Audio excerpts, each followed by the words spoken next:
Bienvenidos a Clave 45, donde las conspiraciones existen.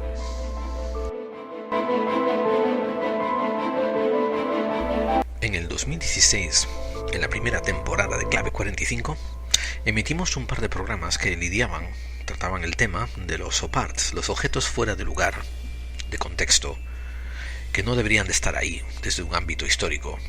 Y también tratamos un poco el tema de las humanidades antehistóricas. Nuestro episodio 26 se titulaba OPARTs, primera parte, y habíamos prometido que íbamos a hacer varias más sobre el tema. Nuestro episodio 29 hablaba sobre el Arca de Noé, o sea, un objeto que es místico y mítico y que la CIA estuvo interesada en él. Esto fue nuestro episodio 29. Y aunque todo siempre tiene relación unas cosas con las otras, pues también les ofrecimos el episodio 44, Humanidades Antihistóricas. Hoy vamos a tratar unos cuantos objetos más encontrados fuera del tiempo, unos OPARTs. Pero como esto es Clave 45 y no un programa simple y llano de misterio, vamos a tratar unos cuantos temas sociales que están ligados con la aparición de los OPARTs y que seguramente usted no sabía lo que estaba ocurriendo detrás de bastidores. Buenos días, buenas tardes, buenas madrugadas, buenas noches. Todo depende desde dónde y cuándo en el tiempo me estén escuchando. Porque esto es un podcast, por tanto, es en diferido. Bienvenidos una vez más a Clave 45 y yo, su compañero de viaje, la persona que va a pasar las siguientes horas comentándoles sobre unos cuantos descubrimientos interesantes, les saluda y les agradece que me acompañen en esta travesía. Su compañero de viaje, Gerald Dean. Y si bien en el episodio anterior estábamos hablando largo y tendido sobre Hitler y su posible huida del búnker de Berlín y el hecho de que a lo mejor hubiera quedado vivo cuando la publicidad occidental nos vendía el concepto de su suicidio a diestra y siniestra, y lo que es peor, los libros de historia compraban esa quimera de su suicidio y por décadas nos los ponían en todos los libros de EGB y de bachiller. Quiero recordarles un detalle. Hitler financió programas de estudio sobre el ocultismo y el esoterismo. Y estos no son las fantasías de una mente calenturienta o de un amante del misterio que es capaz de irse con una temática descabellada con tal de atraer oyentes. Detrás del nacionalismo que promovía los nazis había una mitología desbordante y rica. Y esta mitología se refería a un pasado ya olvidado. Ellos hacían muchas referencias a la raza Atlante, a diestra y siniestra. Y entre ellos, la raza Atlante, pues decían que eran los originarios de lo que después sería la raza Aria, que era lo que ellos promovían como raza superior. Y con este motivo, los nazis, durante los años de preguerra, e incluso durante los años de guerra, se dedicaron a buscar muchos objetos de poder e incluso intentaron buscar algunos OPARTs. Y esto es la razón por la que OPARTs es interesante desde un punto de vista de ciencia gnóstica o agnóstica desde el punto de vista de sin ningún prejuicio, pero gnóstica con el deseo de creer las cosas más heterodoxas, Permítanme este pequeño juego de palabras. Pues los OPARTs tienen un valor muy alto en el mundo del misterio, porque supuestamente nos acercan a humanidades antihistóricas, que todos estamos ya expuestos a ellos los que nos interesan estos temas. Pronto me comprometo a hacer un podcast, emitirles un podcast que habla sobre la Atlántida, pero más bien desde el punto de vista de los investigadores de la Atlántida, para ayudarles a separar un poquito del trigo de la paja. Pero en este programa hoy vamos a cubrir unos cuantos OPARTs que a mí me parecen interesantes. No van a ser muchos, serán digamos 3, 4, 5 quizás. Pero lo que sí me parece interesante es después unas connotaciones de unos divulgadores, promotores, difusores de estos dichos o supuestos OPARTs y la razón que había detrás para promulgarlos de la manera en que los promulgaron. Porque, recuerden, esto es Clave 45 y nosotros sabemos muy bien que las conspiraciones sí existen. Y no todas las conspiraciones son de Anunnakis, ni reptilianos, ni reptiloides, ni de extraterrestres, pero muchas de ellas son tan perniciosas como la mayor fantasía que te puedas imaginar y están llevadas a cabo, están perpetradas por gente de carne y hueso, psicópatas en el poder como tú y como yo. Y algunos son psicópatas que ni siquiera llegan al poder y aún así se dedican a jugar con nosotros en la medida de sus posibilidades. Hoy voy a exponerles a unos cuantos de estos. Pero, como siempre, y sin faltar, porque queremos crear también hábito y constancia, y eso es de buenos modales, pues les voy a recordar que Enclave 45 es un programa sin ánimo de lucro ni de monetización. No vendemos nada, no tenemos nada que nos compren. Lo que sí pueden hacer, si les gusta el programa, es ayudar a su difusión y promoverlo. Compártanlo con la gente que crean que se puede beneficiar de él. Compártanlo con otros amantes del misterio. Si ustedes creen que hay gente que les gusta el misterio en su muro de Facebook, compartan los programas que yo expongo. Y sobre todo, cuando el micrófono se apaga, ustedes continúen con el programa. Estamos intentando crear comunidad. Usen nuestras vías de contacto. Nuestro correo electrónico es laclave45 @mail.com. Nuestra web está en clave45.wordpress.com. En Google y Google Plus nos pueden encontrar por podclave45 @gmail.com y en Twitter estamos en @laclave45. En Facebook nos pueden buscar en Clave 45 y tenemos un grupo llamado Buscadores de Claves. Busquen por él y pidan ingreso y seguramente se les dará acceso muy rápidamente.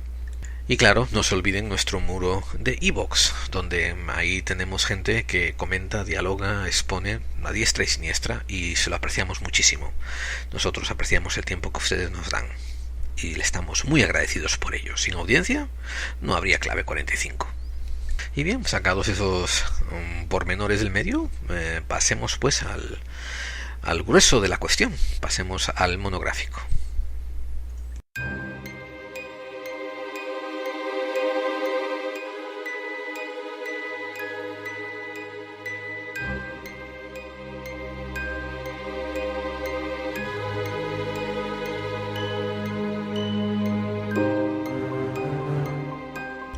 Yo confesaré que soy un enamorado de los OPARTs.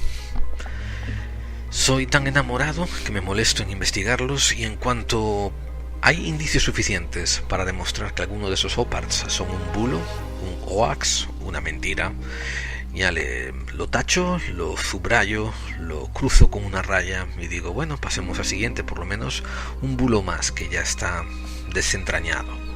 Si ustedes están dispuestos a ir a donde la verdad les lleve, y eso creo que es un objetivo muy muy saludable, pues tienen que estar ya preparados para muchas veces tirar por la borda, tirar por la ventana muchas de las fantasías que se le habían vendido antes y que eran interesantes, pero que cuando se pone uno a indagar y a contrastar los indicios, pues no se sostienen al escrutinio de la ciencia, de los ojos críticos. Así pues, en este monográfico voy a exponerles las historias, las idiosincrasias, la parte interesante de unos cuantos OPARTs encontrados, la mayor parte de ellos en Estados Unidos. Pero después, como en la segunda parte o hacia el final del monográfico, vamos a reflexionar sobre unos puntos que a mí me parecen importantísimos y que le rogaría a ustedes, mi audiencia, que los mantengan después en mentes para futuros programas, porque van a encontrar que es un tema recurrente y es un tema que está presente en todos los ámbitos del misterio y la conspiración.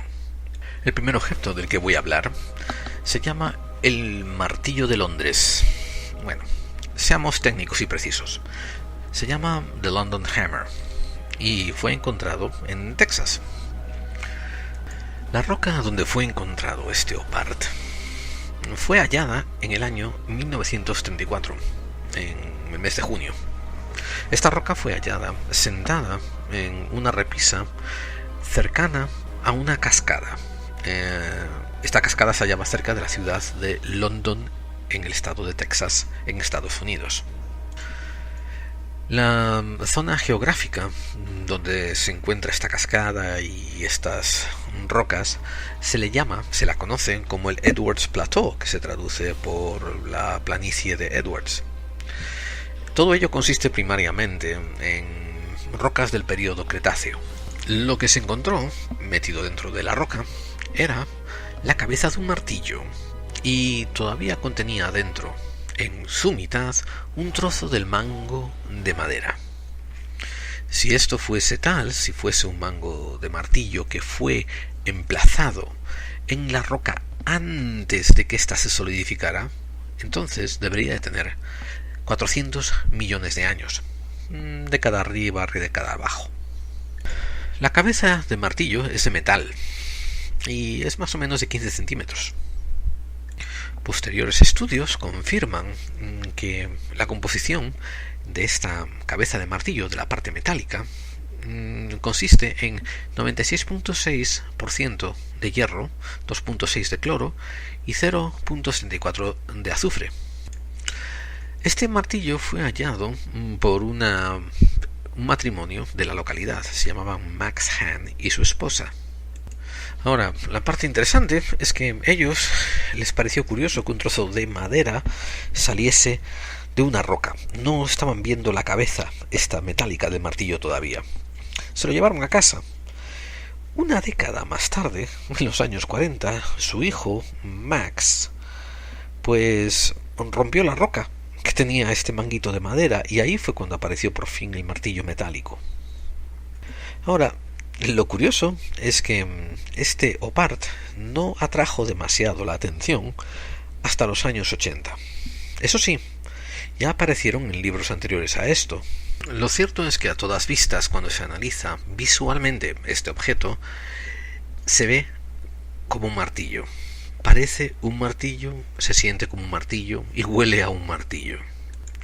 Pero la gente es muy rápida en decir que para ser un martillo que tenía que haber sido solidificado en piedra, esto vendría a decir que llevaba ya 400 millones de años ahí. Eso no es exactamente correcto. Es a grandes rasgos, a grandes trozos, a grandes impareceres correctos. Veamos otros análisis que se pueden hacer sobre esto. Es cierto que hay otros trozos de piedras calizas y calcáreas en el área que no tienen 400 millones de años, tienen 100 millones de años. Si este fue un objeto utilizado por una humanidad antihistórica que quedó olvidado en la piedra, pues ya pasaríamos a decir que en vez de 400 millones de años atrás, habría 100 millones de años atrás. Esto dentro de la apariencia del impacto de lo que es la noticia, pues parece irrelevante. Bueno, tampoco tanta irrelevancia. Es fascinante que sí desbancaría el hecho de que la historia no es como la dicen y habría humanidades antihistóricas. Eso ya quedaría asentado, pero también irse 400 millones de años atrás no es moco de pavo. 100 millones de años atrás ya es muchísimo. Continuamos con otros análisis. En los años 80, muchísimos científicos y químicos fueron capaces de replicar un experimento donde se demostraba que este tipo de piedra calcárea era capaz de formarse en un periodo corto de pocos años alrededor de sedimentos metálicos que quedasen cercanos. Por tanto, esto podría ser un martillo que se perdió en 1800 y que recibió un recubrimiento de los sedimentos exteriores de no 400 millones de años, sino básicamente 100 años. Esto fue demostrado con experimentos fácticos. Otro problema que hay de asumir que esto es un Opart es que solamente hay los testimonios de la buena gente que lo encontró. El matrimonio Hahn. No hay constatación del sitio exacto del que fue hallado, porque a final de cuentas fue sacado una piedra que ya estaba suelta, apoyada en una repisa de una ladera. Estas demostraciones de las que acabo de hablar abren la posibilidad de que este artilugio hubiese sido depositado recientemente, en los últimos 100 o 200 años, y se hubiese endurecido y adherido a una parte de la piedra. Recuerden, no hay ninguna constatación científica de en qué estrato, en qué nivel geológico fue hallado este pedrusco conteniendo este supuesto martillo. Hay básicamente una pérdida del seguimiento de dónde ha estado, dónde se encontró, quién lo tuvo, quién no lo tuvo, qué se hizo con ellos. También, si uno es muy mal pensado, ¿no?, puede asumir que a lo mejor el matrimonio Han, pues haciendo juegos con su quimicefa, pues encasquillaron este martillo dentro de un molde calcáreo y lo produjeron así. Estoy hablando de si eres bien mal pensado, porque hay poquísimas evidencias de dónde vino a dónde va. Es llamativo que haya un recubrimiento pétreo y que el martillo, este obvio martillo, esté dentro. Ahora, hay incluso gente que se va al otro extremo diciendo de que aunque parezca un martillo puede ser una pareidolia, puede ser algo que, un objeto natural que a nosotros nos parece un martillo pero no lo es en verdad. Y aquí viene la parte ahora interesante, la parte más clave 45, amigos. Resulta que este supuesto OPART es comprado en los años 80 para una exhibición de OPARTs. ¿Quién lo compra y quién lo exhibe? El señor Carl E. Baugh. El apellido se escribe B-A-U-G-H. El señor Baugh se describe a sí mismo como un creacionista de tierra joven. Bien, a mucha gente europea esto le va a sonar algo raro. Creacionistas de tierra joven. ¿Qué quiere decir esto? Bien, quiere decir que creen en el creacionismo. Y eso quiere decir que creen que Dios, Yahvé, algún ser de algún libro religioso, crea la creación. Si saca la creación de la manga, lo inventa todo. Por ejemplo, si eres un creacionista o cristiano o judeo-cristiano, te vas a creer que Yahvé, o ese ser al que se le atribuye la presencia de Yahvé, pues creó el mundo, el universo, en 6 días, y al séptimo va y descansa porque queda muy cansadito después de hacer la creación entera. Un pequeño inciso para unos segundos de comentario teológico. A mí siempre me pareció fascinante como un ser supuestamente todopoderoso, como se lo atribuyen al Yahvé del Antiguo Testamento, que crea cosas solamente con su palabra, con decir, vamos a hacer un conejo salir de la chistera, ¡plup!, sale el conejito, vamos a hacer que aparezcan los océanos, ¡puf!, se llena todo de agua, etcétera, etcétera. Le haga falta descansar al séptimo día. O sea, si fuera yo sí, a mí me haría falta descansar a la primera hora, porque vamos, pero vamos, un omnipotente, esa parte fascinante, la incoherencia. Bien, fin de comentario teológico, continúo. Ahora, el adjetivo este, de tierra joven, es aún más problemático, es un poco más controversial, diría yo. ¿Por qué? Porque existen unos estudiosos que, en vez de encontrar una manera de crear energía libre, que en vez de encontrar una manera de crear un sistema sanitario que sirva a todo el mundo, en vez de producir unas medicinas que ayuden a curar enfermedades, se dedican a estudiar la Biblia como si fuese, esta es la palabra clave, como si fuese un libro científico, y con esos estudios consiguen atribuir que la Tierra tiene que tener como 4.000 años de antigüedad.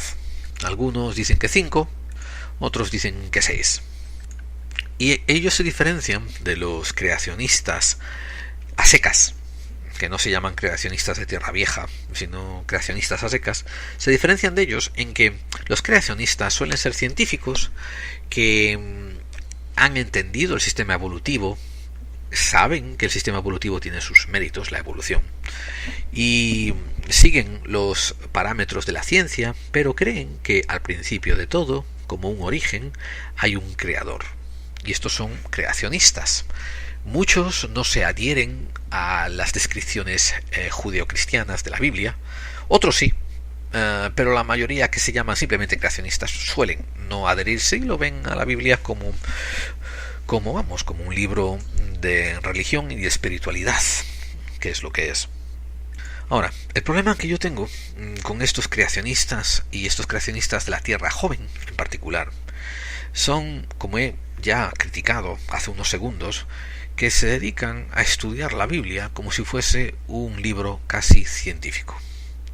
Y aquí viene una pequeña opinión mía, y los que les moleste la opinión de los hechos, pues sáltensela, pero tengo que meterla porque es una opinión elaborada en mucha reflexión.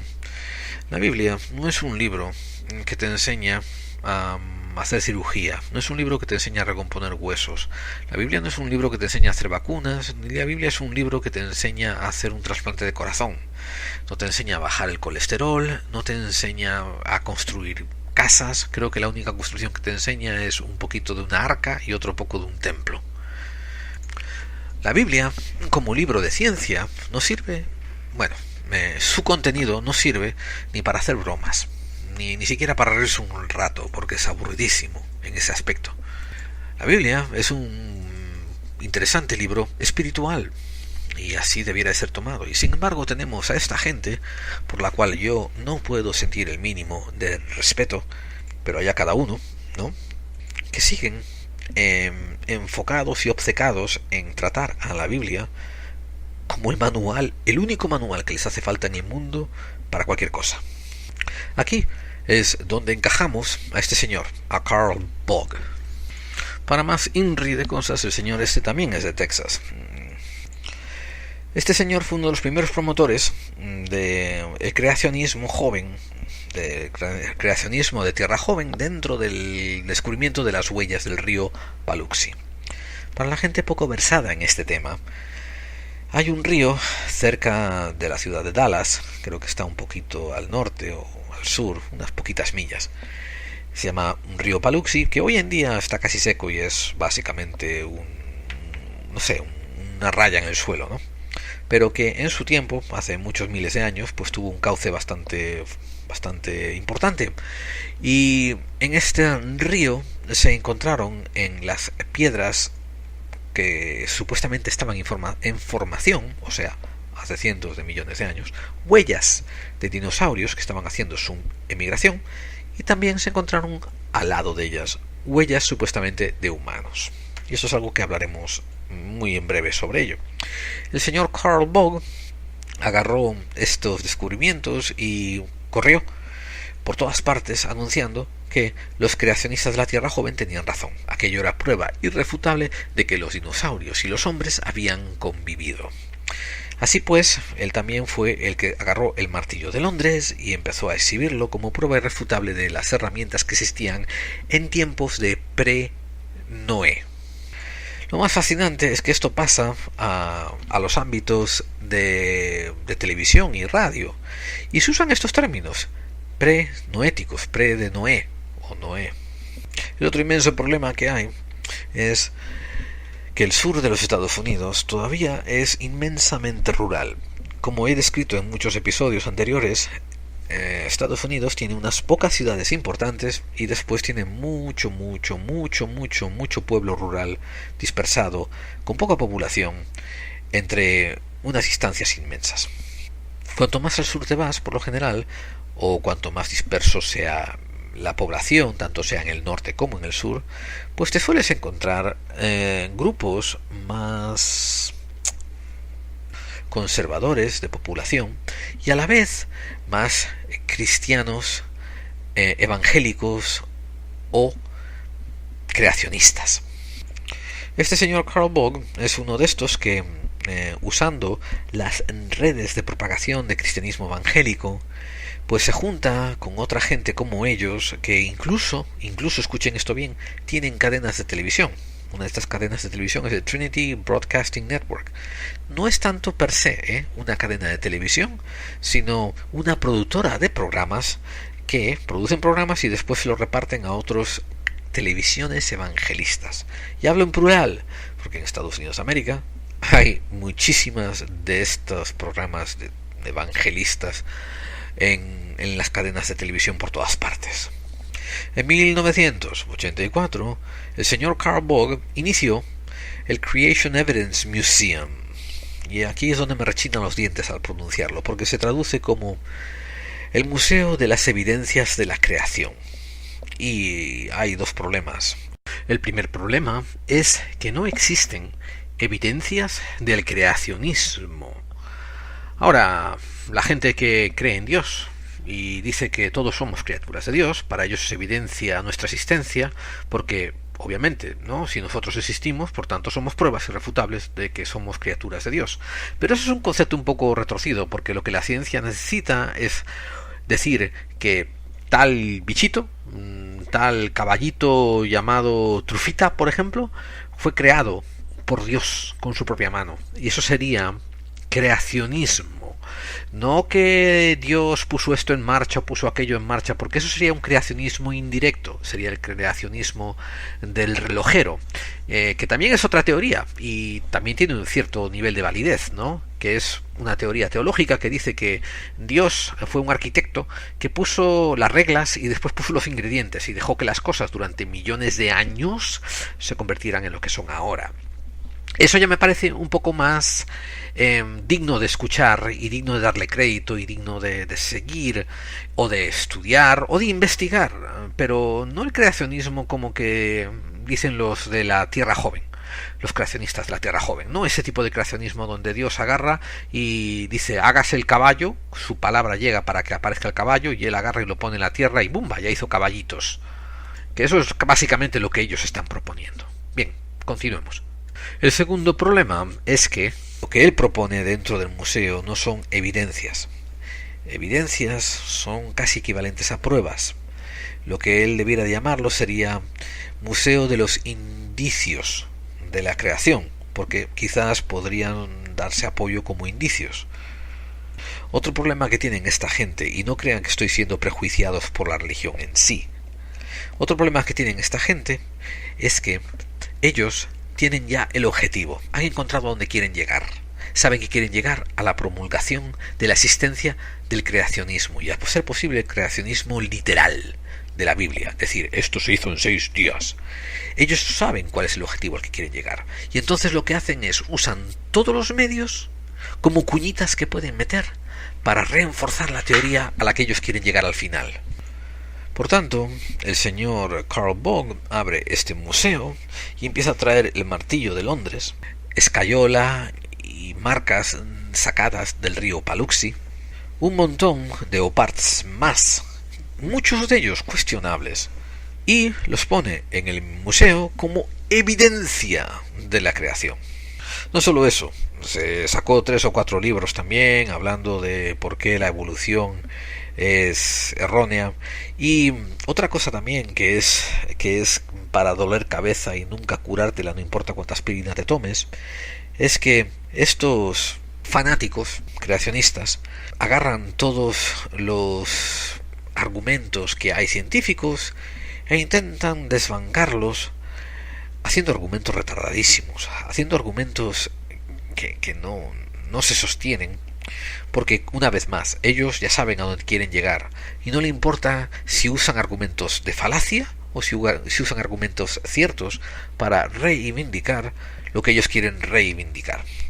Ellos, por ejemplo, piensan que la ciencia está usando argumentos falsos para defenderse a sí misma porque creen que solamente ellos, obviamente los creedores de la Biblia, pues tienen la razón. Y no importa que uno agarre un argumento científico y le haga las muestras y se las demuestre y sea replicable. Si va en contra a algo que ellos quieren defender, ellos van a encontrarle la vuelta y van a decir que tu argumento es falaz. Lo curioso es que incluso hay científicos creacionistas, gente que de verdad son de ciencia y que usan el método científico para continuar investigaciones y mejorar la calidad de vida de la humanidad en general. Ahora, creen que el origen del universo tiene un dios detrás. Por eso se llaman a sí mismos creacionistas. Ojo, muchos de ellos no contradicen la evolución, lo ven complementario.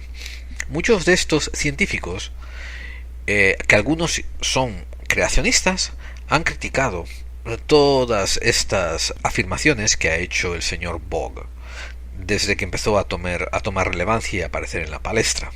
El señor Bogg estaba tan seguro de que el martillo de Londres lo iba a reivindicar como un creacionista de la Tierra Joven, o sea, que iba a ser como una pieza fundamental que iba a demostrar que sus creencias tenían validez científicas y que sus creencias eran la verdad, que sus creencias lo hacían estar en lo cierto.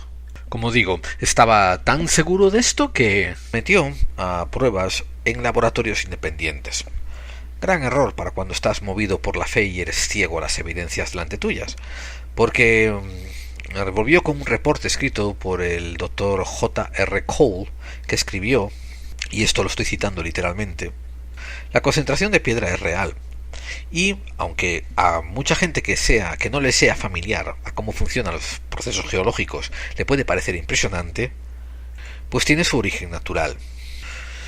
La gente se pregunta cómo un artefacto moderno puede estar metido en una roca del periodo Ordiváceo. Bueno, la respuesta es que la roca en sí no es de ese periodo.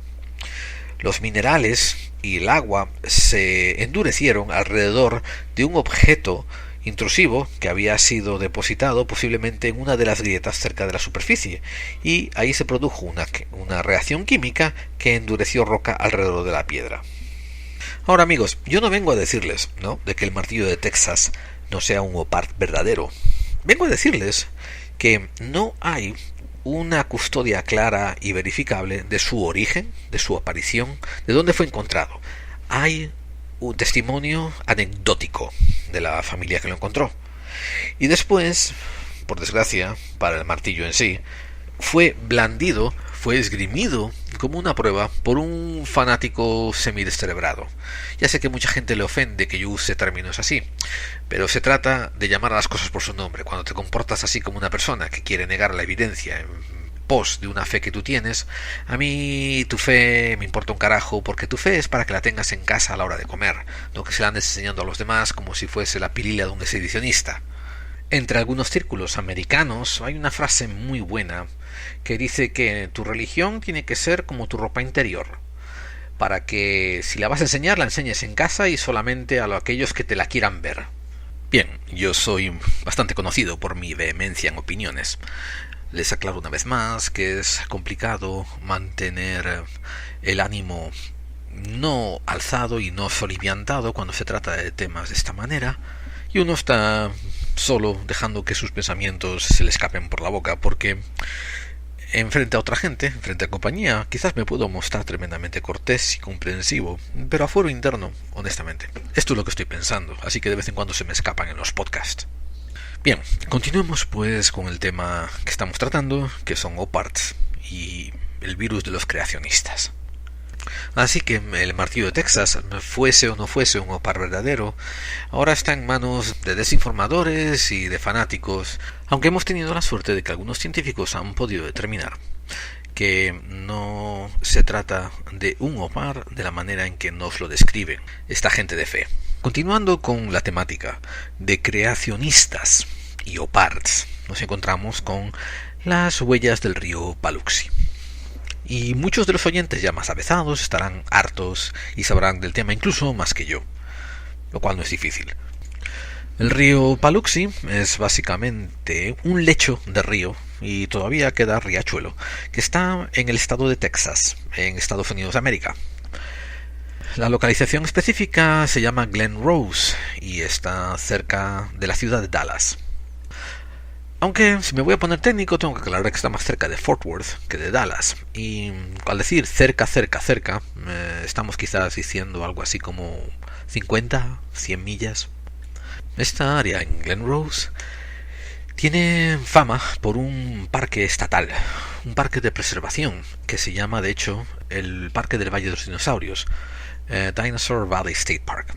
Obviamente, como indica su nombre, tiene de aliciente el que se encuentran muchísimas huellas de dinosaurios por las rocas en los alrededores. Se encontraron también algunos fósiles.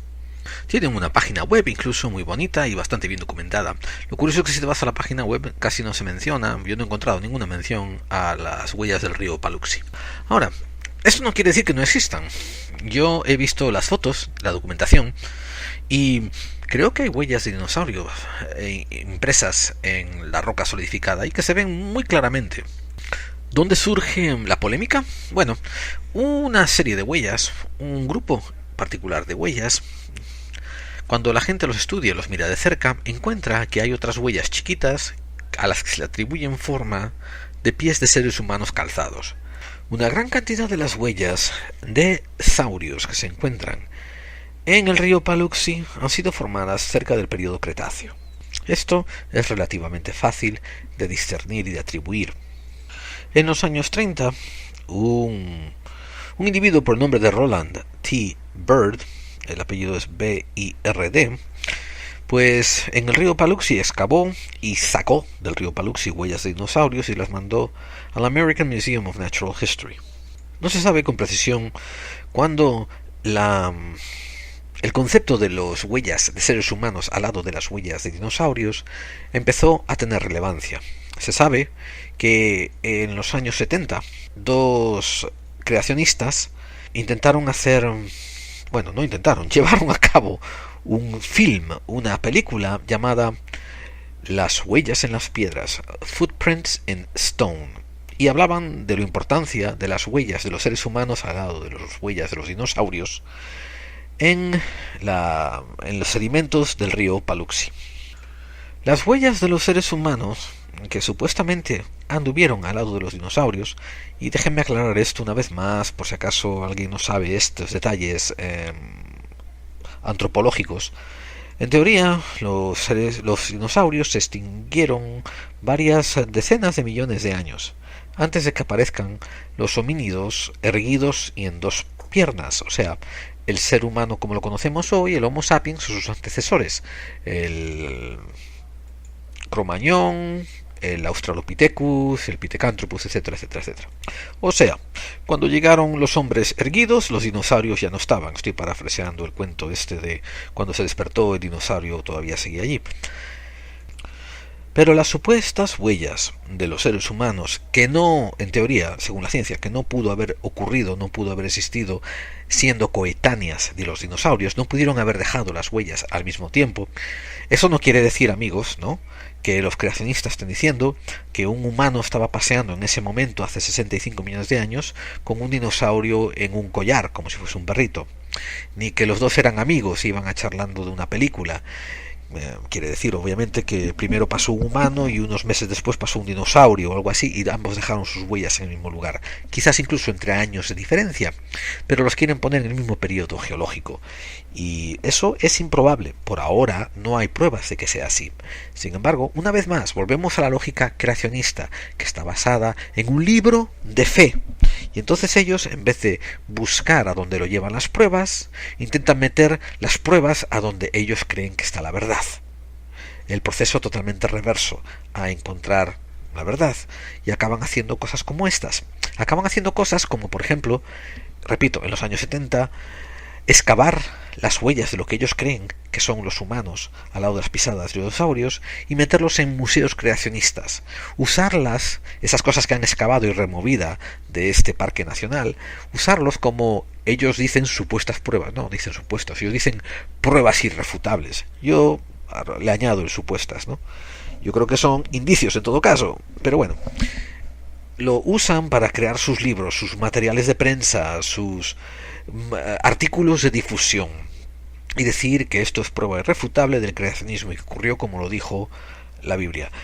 Hay esta fascinante diferenciación de los creacionistas de la Tierra Joven, que ellos aseguran que eso, que Dios creó el mundo en 7 días, entonces al sexto había ya dinosaurios y humanos, dejando huellas al mismo tiempo. Una de las explicaciones más racionales, y por tanto debemos también de darle más atención, es que lo que parecen huellas de humanos, que ojo, yo digo que algunas de las cosas que nos enseñan sí parecen huellas de calzado humano. Pero yo, como persona crítica y discerniente, no sé de dónde viene, no sé si las sacaron, no sé dónde salió, no sé quién las inventó, no tengo constatación de que son lo que ellos dicen. Vamos, es lo mismo. Ellos tienen el mismo acto de fe que si yo llego a tu casa y te digo, dame tu cuenta bancaria porque mira, tengo en este papel, en este sobre cerrado, prueba irrefutable de que Dios te ha dicho que me des tu cuenta bancaria. El 99% de la gente no me va a dar su cuenta bancaria, sobre todo si tienen algo de dinero en ella. Sin embargo, estos creacionistas actúan así, me refiero, arrancan, roban estas trozos de evidencias geológicas no dejan ningún trazo de su transportación, de su posesión, ni nada. Aparecen de repente en un museo y ellos dicen, no, toma mi palabra de que esto es prueba de que hay hombres al mismo tiempo que los dinosaurios. Sandeces. De hecho, voy a advertir una cosa. No solamente son sandeces, sino que para colmo quitan credibilidad a cualquier tipo de creacionista. Hablo de incluso los creacionistas más racionales y los creacionistas irracionales, obviamente. Son siempre unos pocos descerebrados que en todos los ámbitos de la vida, amigos, no hablo solo de la fe, hablo de la política, de la economía, de todo. Sí, siempre unos pocos descerebrados los que le dan el mal nombre al resto de la gente bastante comedida. Y aquí es donde pongo no a este grupo. Las huellas del río Paluxy, sean de humanos o no, tengan explicaciones coherentes o no, tengan haya lo que haya detrás de ellas, cuando llegan a manos de estos proponentes, pues pierden mucho mérito. Como decía, yo creo más bien que las huellas de humanos, de supuestos humanos cerca del río Paluxy, se trata de huellas de otros saurios que con deterioro y con erosión fueron perdiendo forma y se fueron pareciendo quizás a huellas de humano calzado.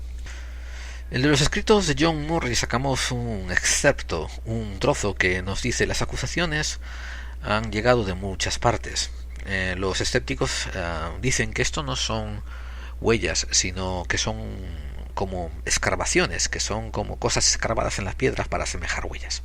Y por otra parte tenemos el hecho de que muchos tejanos de Glen Rose, que tenían ideas muy emprendedoras, durante la Gran Depresión se dedicaron a sacarse unos dinerillos excavando las mejores huellas conservadas y vendiéndolas. El precio consistía desde $10 hasta $25, y les consta a la gente que cuenta las historias de cuando vendieron estas huellas que las huellas de dinosaurio estaban mucho más en demanda que las huellas de los hombres. Como pronto las huellas del río Paluxy de los años 30 empezaron a desaparecer y a ser vendidas, otras tuvieron que ser escarbadas para así poder ser vendidas. El problema está en que en la historia de los oparts, estos creacionistas aparecen por todas partes, interrumpiendo y fastidiando el progreso de la ciencia, el progreso normal de la ciencia. No estamos hablando de los ciencinazis, ni estamos hablando de la ciencia ortodoxa, que es como ellos, que es como los creacionistas, que ya tienen una meta a la que quieren llegar, y cualquier método para llegar a ese final es aceptable. Se diferencian bien pocos unos de otros, aunque a mí si me toca elegir un bando yo me iría con el de los científicos ortodoxos antes de los creacionistas. Pero aún así, la gente que ama el misterio también peca de lo mismo. Muchas veces se van con el romanticismo del misterio, se van con la fantasía del misterio, con el y sí, sin querer reparar en el hecho de que y sí queda en un hipotético. Y a veces ese y sí ya ha sido desmontado, ese hipotético ya ha sido desvelado.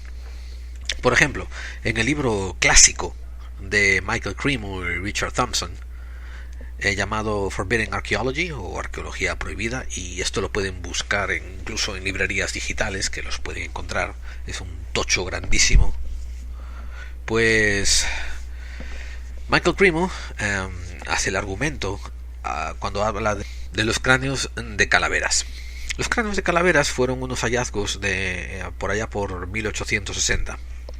Se encontraron en el estado de California, en el área de Calaveras, concretamente en el condado de Calaveras, y por eso se llaman los cráneos de calaveras, aunque parezca redundante.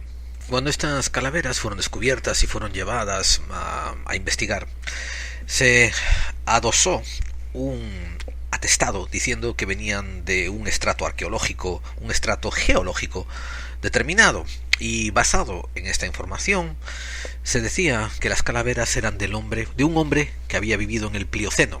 Ahora, para los que no sepan estos detalles y no tienen por qué avergonzarse, el Plioceno es una época que se extiende desde 5.3 millones de años a 2.5 millones de años antes de Cristo. Recuerden, la antropología y la arqueología nos dicen que el hombre como ser humano actual llevamos básicamente menos de 100.000 años así, pero estas calaveras nos pondrían en 5.3 millones de años como ya seres semi-evolucionados. Y no voy a entrar en todos los detalles porque son de una novela de estas de opereta. Pero resulta que unos periódicos que eran fundamentalistas cristianos se hicieron eco de esto, empezaron a divulgar el hecho de que era prueba irrefutable de que la evolución estaba equivocada. No sé si tengo que volver a aclarar y recordarles que los creacionistas sienten la teoría de la evolución como una afrenta directa contra sus creencias, como si fuese una herejía, como si alguien hubiese hecho esa teoría solamente para ofenderlos a ellos. Y se vivieron durante varias décadas divulgando que los cráneos encontrados en calaveras eran prueba irrefutable de un OPART y de que la existencia de las humanidades antehistóricas. Hasta que llegó el carbono 14. Y el bendito carbono 14 puso a las calaveras a las calaveras datadas en el año 1000 a.C. O sea, viejas, bastantes viejas. Pero no tiene nada que ver con la edad atribuida. Por tanto, ¿quién miente? ¿El descubridor? ¿El investigador? ¿Los periodistas? ¿Los divulgadores? ¿O todos? Lo que no entiendo quién miente, y no entiendo por qué se va a seguir mintiendo, como decía al principio de este pequeño segmento, era Michael Cremo y Richard Thompson, porque ellos sí escribieron sobre los cráneos de calaveras en el libro Arqueología Prohibida, diciendo lo siguiente, y lo estoy leyendo que lo tengo delante mía. La evidencia es tan contradictoria y tan confusa que a pesar de que la calavera pudo haber venido de un enterramiento indio en una cueva de los alrededores, deberíamos de mirar con suspicacia a cualquier persona que venga adelante, que se nos presente con cualquier prueba concluyente. O sea, una vez más, incluso la gente en la que confías, ¿no? Como Michael Cremo y Richard Thompson, para acercarte un poco a las verdades, pues deciden quedarse enamorados del misterio a pesar de que el misterio haya sido revelado. Ellos, si no me equivoco, escribieron el libro en los años 90 y en el 95, si no estoy equivocado, y las pruebas del carbono 14 ya estaban disponibles en el 86. Y aquí es donde hago el comentario de que el libro Arqueología Prohibida de Michael Cremo y Richard Thompson es un libro valioso. Yo lo tengo, no lo he leído completo de pe a pa, me he leído la mitad y a diferentes saltos, así como me picaba el interés. Y es muy interesante, es muy revelador, es muy complementario, pero es para leerlo con un sentido crítico, sabiendo que quizás la mitad de las cosas de los que estos señores hablan lo hacen con los ojos del enamorado. El enamorado del misterio, a que nadie le puede decir que el misterio ese del que se ha enamorado es un cardo borriquero, es un callo, es un bazofio. No, porque a los ojos de ellos están enamorados del misterio este. Y nadie puede cambiarles la manera de ver las cosas. Ahora, ustedes me pueden decir a mí, hay que tratar estas cosas con respeto. Y yo en esto soy, he sido y seré siempre muy cauteloso. Verán, respeto en el sentido de que yo no me voy a entrar dentro de una iglesia fundamentalista a decirles son ustedes unos idiotas, unos burros, están equivocados.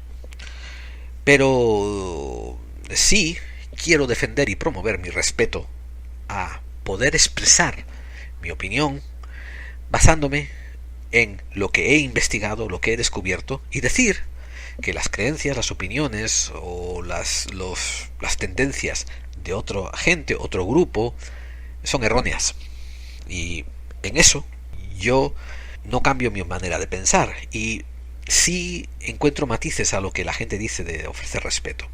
El respeto consiste en no ofrecer ningún daño, de no implementar ningún perjuicio contra la gente que decide creer esto. Por ejemplo, si yo llegase a ser presidente de Estados Unidos, no pasaría ningún edicto diciendo a los creacionistas hay que desterrarlos, o hay que meterlos en campos de concentración, o hay que hacer esto, hay que hacer lo otro. En eso consiste el respeto. Dejarlos estar, andar a su manera, que anden a su bola, pero también no dejar que otra gente imponga la manera que ellos tienen de pensar, de ver la vida sobre otros, porque ese es el problema que hay con gente como los creacionistas, gente como los evangelistas. Estos grupos basan sus creencias en el proselitismo, y esto quiere decir en propagar su fe. Y esa parte puede incurrir, puede hacer daño dentro del respeto que hay que tener a tu libertad personal.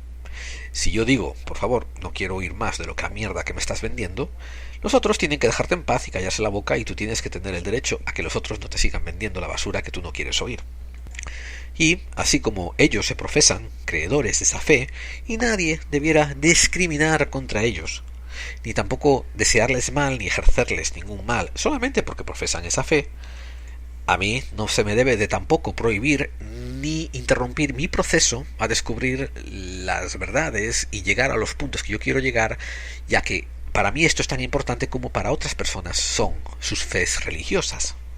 Y yo soy muy también romántico y enamorado de los oparts, aunque cada 2x3 se me van cayendo mis amores. Me estoy dando cuenta de que aquella chica de la que estaba enamorado era un putón verbenero que andaba acostándose con todos menos conmigo, y así me está pasando con un opar y otro, descubriendo que al final eran ilusiones bellas, pero que no eran la perla que yo estaba buscando. Ahora, eso no me detiene de seguir buscando, no me detiene de seguir estudiando, indagando, interesándome más por otros oparts, etcétera, etcétera. Y es algo que, les repito, no debiera tampoco de sustraerles a ustedes el hacerlo, el descubrir qué otras ocurrencias nuevas hay, pero usar siempre el más sentido crítico posible. Y una vez que ha sido desvelado el misterio, no sentirse defraudado porque el misterio no está ahí, sentirse contento porque ya han sobrepasado ese misterio y ahora seguramente se le abrirán la puerta a otros misterios. Imagínense que ustedes quisieran quedarse investigando por décadas las huellas del río Paluxy o las calaveras de Calavera o el martillo de Texas, ¿no? Y que al cabo de 5 décadas de su vida acaben dándose cuenta de que al final era un engaño, era un hoax, era un bulo, y vamos, al final no había nada. Esas décadas a lo mejor las hubieran podido pasar en otras cosas, en otros misterios, se les podía haber expandido los horizontes de otras maneras.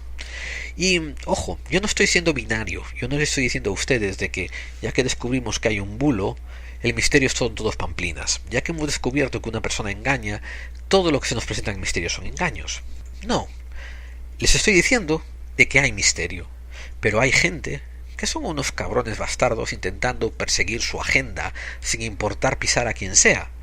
Y esa es la gente con la que ustedes tienen que medirse, prevenirse, y tienen que ejercitar su sentido crítico y sobre todo no dejarse engañar y desenmascararlos en la medida que sea posible. Ahora, tumbarlos, atacarlos o vilipendiarlos y luchar contra ellos, yo creo que no hace falta usar ya tanta energía en combatirlos. Al final lo que va a importar es a dónde te lleve a ti las verdades que tú vas a ir descubriendo. Una vez hecho este excerto, habréme salido de temática, una vez hecho esta larga explicación yéndome por los cerros de Úbeda, quiero clarificar en este podcast que a pesar de que hay un montón de oparts que son muy llamativos, son dignos de alto entretenimiento, tienen mucho valor especulativo, yo me estoy dando cuenta de que la mayoría de los oparts que deben de ser investigados están siendo ignorados precisamente porque no son fácilmente accesibles al interés popular, y aunque se les muestre al interés popular, el populacho no encuentra interés para basarse en ellos. Hay un montón de indicios antropológicos que están fuera de los estratos que deberían de estar. A mediados de 1800, por allá por 1850, 1860, un antropólogo, bueno, de hecho creo que era un geólogo, portugués, llamado Carlo Ribeiro, empezó sus investigaciones en Portugal sobre un montón de herramientas de la época del Cuaternario que había encontrado, que hasta su momento, pues los antropólogos del momento decían que no podía ser, que eran falsas, que eran equivocaciones. También hizo estudios sobre herramientas del periodo terciario Y esta es la parte en que perdemos a la audiencia. Claro, como nos quedamos tan dormidos en clases de instituto y la educación es tan deplorable en sí, aun por encima, pues no sabemos lo que es el Pleistoceno, no sabemos lo que es el Cuaternario, no sabemos lo que es el Terciario. Así que los que tengan interés que se busquen un podcast que se lo expliquen. Desde aquí les hago un guiño a nuestros amigos del podcast Una breve historia de todo, donde creo que es uno de los mejores podcasts que le van a explicar las eras geológicas y las eras antropológicas del ser humano. Pero volviendo a Carlos Rivero, él ya en 1860 pues se jugó su carrera exponiendo que había un montón de herramientas muy ¿cómo diría yo? Muy rudimentarias, ¿no? Que pertenecían a la época del Mioceno y del Plioceno. Y aún así fue muy desechado, fue muy ignorado. Esas investigaciones que hizo este geólogo, pues eran en su momento investigaciones de verdaderos OPARTs. Y tienen que ustedes constatar que durante muchas décadas no fue aceptado, no fue permitido. Vamos, lo que él estaba diciendo, que estas eran unas herramientas toscas de seres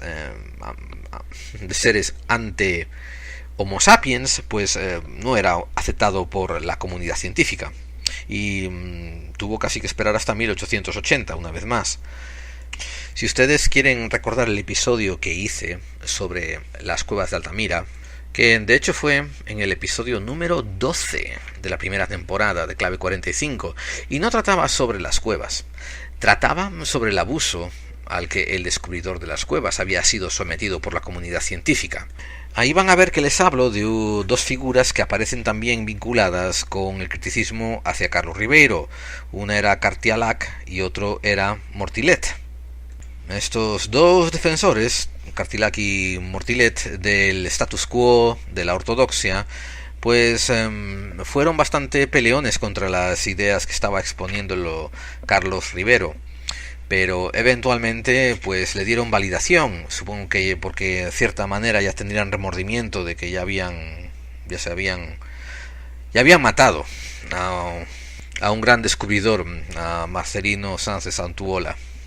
Por eso yo insisto en que si ustedes quieren encontrar los verdaderos OPARTs, tienen que investigar sobre la antropología más olvidada. Son esos estudios que aparecen brevemente y como no encajan bien en la historia hilvanada por los académicos, los ortodoxos, pues queda atrás, relegada al olvido y no es empujada. Es el típico caso, por ejemplo, también de la economía, y ustedes me dirán, Gerald, ¿cómo haces esto de saltar de antropología a economía? Bueno, pero recuerden que estoy intentando hacer una teoría unificada del misterio, ¿no? Y de la conspiración. Pero algo parecido ocurre, por ejemplo, con la economía. Y voy a decirles que simplemente en la economía decimos, no entendemos cómo esto funciona. Son las leyes misteriosas, mágicas, indiscernibles de las fuerzas del mercado.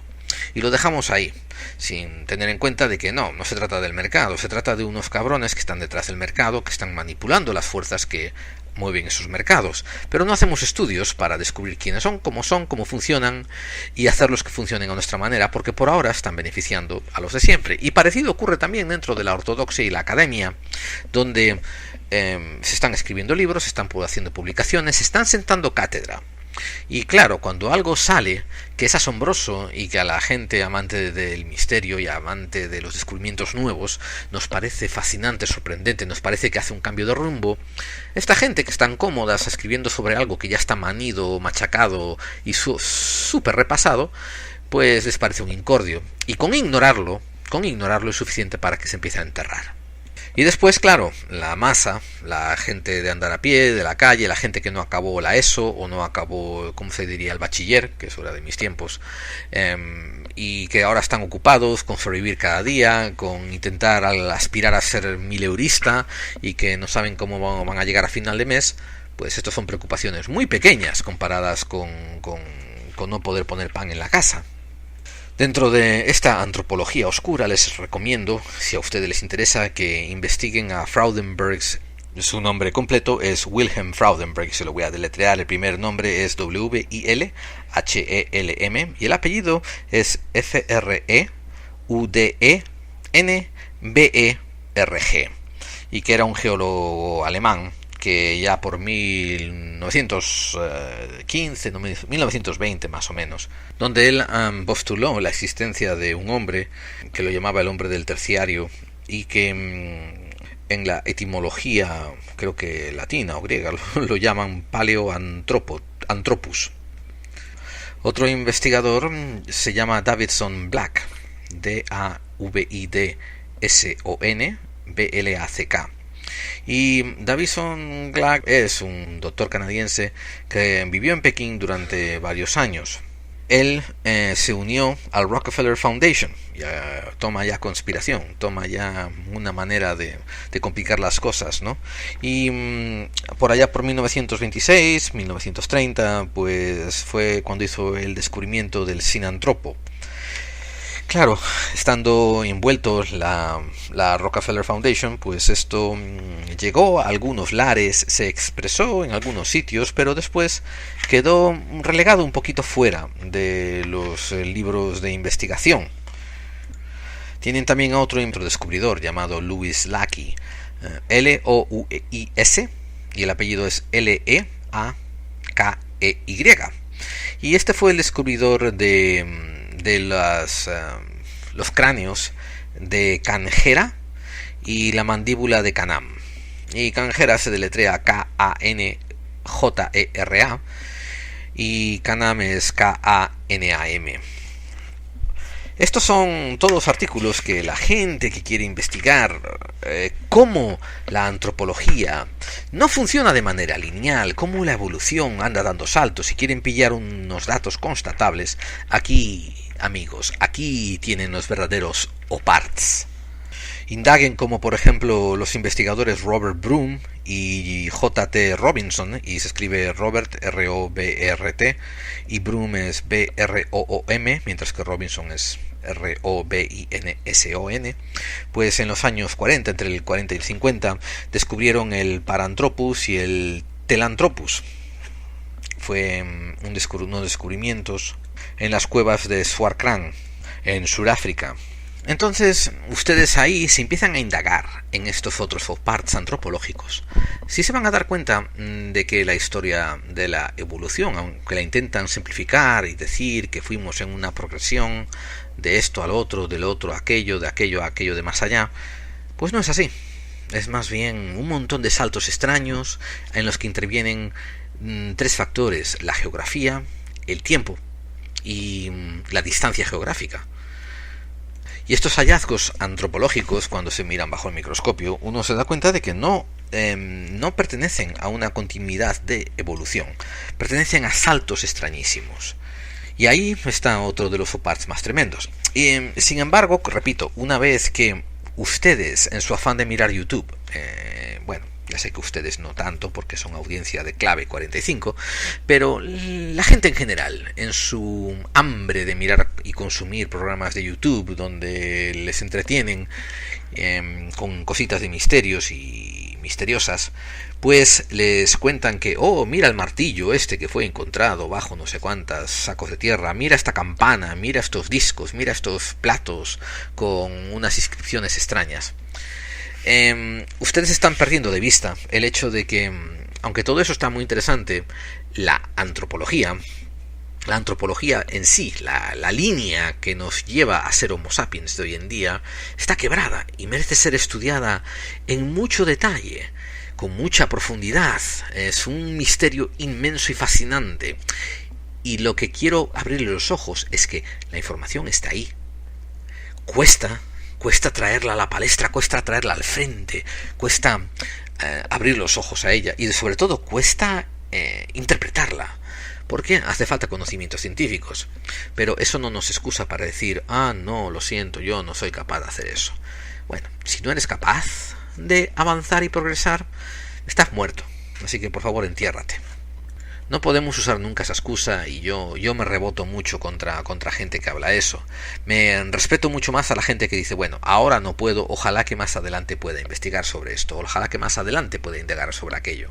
Pero, amigo, hermano, compañero de buscador de claves, si tú en tus quehaceres diarios, entre ir al trabajo, entre volver a casa, atender a tu familia, andar con tus hijos, hacer todas las cosas que es parte del día a día de la vida, no encuentras maneras de expander tus conocimientos, de buscar cosas más allá, de descubrir cosas de tu pasado, de fascinarte con el misterio, honestamente voy a cuestionar el derecho que tienes a llamarte humano, porque eres un ser en regresión o un ser estancado. Y una vez que he hecho esta apelación acerca de los OPARTs dentro de la antropología, quiero recordarles el punto principal de este podcast, que era: cuando ustedes estén hablando de las huellas del río Paluxy, cuando estén hablando de los dinosaurios escarbados en la piedra, cuando estén hablando de este o aquel otro OPART, busquen quiénes están detrás promoviendo la noticia. Porque si se encuentran estos grupos fundamentalistas religiosos cristianos, que no debieran de meter sus narices en nada que tenga que ver con ciencia, porque ellos son los que reniegan de la ciencia a favor de un libro de creencias, ustedes no debieran de darles ni un segundo de su credibilidad hacia ellos. Y dentro de la agenda de los psicópatas en el poder, clarificaré que este tipo de confusiones les vienen al pelo a ellos para crear aún más disensión, aún más confusión dentro del mundo. Porque imagínense, ustedes están buscando OPART, se encuentran un canal de YouTube y resulta que encuentran uno muy bonito, con unos documentales preciosos, con unas gráficas geniales y una persona muy atractiva que les explica todo lo que ellos quieren que ustedes entiendan acerca de los OPARTs, Pero resulta que esta gente tiene una agenda, que es, por ejemplo, el creacionismo, y ustedes no lo saben, pues vaya, están siendo manipulados. En fin, amigos, espero que les haya parecido medianamente interesante, espero que hayan obtenido algunos datos que no tenían antes, y más adelante volveremos a hacer otro podcast hablando sobre ciertos OPARTs en particular y analizándolos por su valor intrínseco y viendo cómo se sostienen por sí mismos. Hasta aquí el monográfico de Buscando Claves. Clave 45, donde las conspiraciones existen. FBI, están detenidos. Codex Más Allá del Misterio presenta su libro Cazadores de Misterios, de lugares encantados, fenómenos paranormales, rituales clandestinos o la historia del Santo Grial. Una obra de Editorial Cidonia y prólogo de Lorenzo Fernández Bueno. Cazadores del Misterio. Una parte del precio de la obra será destinado a proyectos solidarios.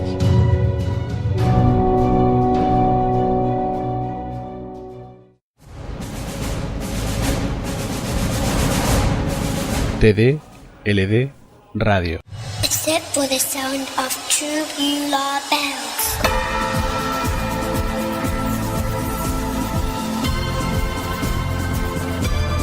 TD LD Radio. ¿Estás preparado?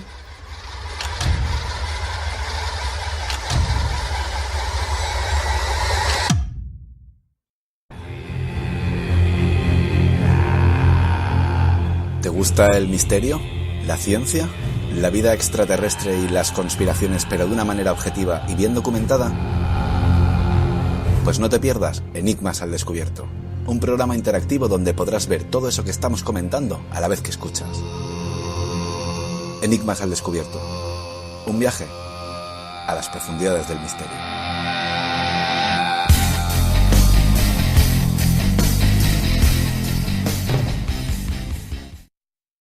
Me parece muy divertido, entretenido y educativo poner cuñas, no tanto de gente que quiere promocionarse, sino de programas que tú quieres promocionar.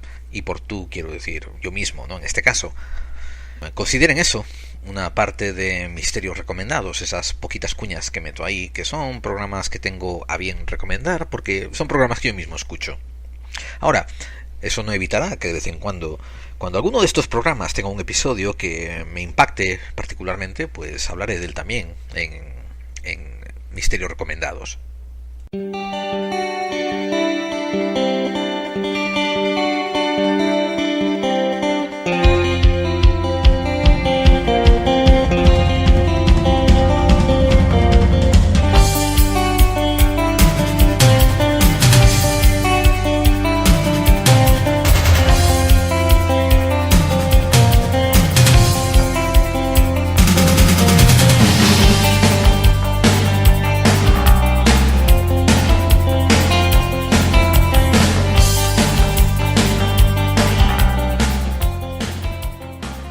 Como les comenté en el episodio anterior, voy a preparar las músicas del segmento de cierre con innovaciones, con cambios, poniendo algunas cositas diferentes, inesperadas y todas relevantes a Clave 45, todos relevantes a nuestros casos, a buscadores de claves como ustedes y como yo. Y me pierdo entre los signos y las mentiras de los libros. Qué mentirosos que son, que cada amanecer proponen. Aquí tienen, por ejemplo, a los héroes del silencio, pero no son los héroes del silencio del grandes reconocimientos, de los grandes tours, de las grandes masas siguiéndolos por todas partes. Yo fui de los pocos afortunados que conoció a los héroes del silencio, no personalmente, quiero decir que conocí la obra de los héroes del silencio cuando lanzaron su primer mini LP. Aunque la historia no fuera cierta, mi ignorancia me condena a robar el tiempo a los de atrás. Atreverse no merece la pena. Eso fue, si no me equivoco, en el año 1988. Al año siguiente, me acuerdo como si fuese ayer, me encontré en una tienda, en 1989, me encontré en una tienda el Marnocesa, que era ya el famoso primer LP de ellos, y me lo compré y no me defraudaron tampoco, me gustaban el estilo que llevaban. Y en los años 80 intentaba encontrar cuál era el bagaje, cuál era la historial de una banda, pues era muy difícil. Sin embargo, tenía unos cuantos amigos que estaban muy profundamente metidos en cultura musical, y ellos fueron los que más o menos me explicaron que eran unos zaragozanos, para los amigos de Hispanoamérica, de la provincia de Zaragoza, en España, que tenían carreras musicales desde muy jóvenes, hablo desde los 14, 15 años, metidos en muchos grupos musicales incipientes. Y el cantante, Enrique Bumburi, era no solamente una buena voz, sino que además tocaba el bajo y tocaba un par de instrumentos más, y había ya pertenecido a unas cuantas bandas. Porque los Héroes del Silencio se convirtieron en la banda prominente de los años 90 en España, y quizás incluso de los años 2000. Pero, como repito, su trayectoria ya fue desde el 88, y fue una de esas pequeñas entropías, una de esas pequeñas serendipias de la vida, de que tuve la fortuna de conocerlos con el primer mini LP. Os voy a aclarar una cosa: los Héroes del Silencio tuvieron una trayectoria que técnicamente se compone desde el 87 hasta el 95. Y técnicamente los Héroes del Silencio han sacado, creo que 5 discos originales en su vida. Argumentaré que quizás 1, 2, 3, 4, 5, sí, porque el primer LP después vuelve a ser repetido, el primer mini LP vuelve a ser repetido en el LP que sacan en el 89, y después sí, hacen el famoso disco que les abrió camino, el de Senderos de Traición, en los años 90. Después hicieron Senda en el 91, y después El Espíritu del Vino 2 años después, en el 93. Y ahí empezó la recopilación. Sacaron el directo famoso, y después sacaron, creo que Avalancha, que fue el último con temas inéditos, y ese fue más o menos en el 95. Y del 95 en adelante se dedicaron a hacer recopilaciones, o sea que una banda que no haya dado palo al agua y que haya ganado más trabajando menos, creo que hay pocas. Sin embargo, no les quito el mérito. Yo todavía los admiro y todavía me encanta escucharlos, y les compré todos sus álbumes, etcétera, etcétera. Pero vamos, me queda un poquito esa cosa, ¿no? De qué bonita es la vida cuando puedes hacer 4 álbumes y retirarte para el resto de tu vida, vivir de rentas y hacer lo que te sale de las pelotas. En un mundo ideal todos tendríamos la oportunidad de hacer eso. El problema está en que no vivimos en un mundo ideal, y sin embargo hay excepciones a la regla donde ocurren así. Eso no quiere decir que cada uno de los componentes tuviese sus luchas, sus fatigas, sus altos y sus bajos, pero no sé, esto de someter todo, incluso el arte, a las fuerzas del mercado, al comercialismo. Esto no está implicando, ¿no?, de que los Héroes del Silencio se vendieran al comercialismo, pero vamos, sí digo que años después han estado todavía, tienen unos medios para seguir chupando del dedo y vivir del cuento, sin haber dado palo al agua desde el 95. Y produciendo recopilatorios, produciendo box sets, produciendo edición aniversario, haciendo tour y no sé qué y no sé cuánto. Como siempre, doy mis alabanzas y también suelto mis quejas. Así que, con eso dicho, les digo que esta canción fue un abrir mis ojos a la banda.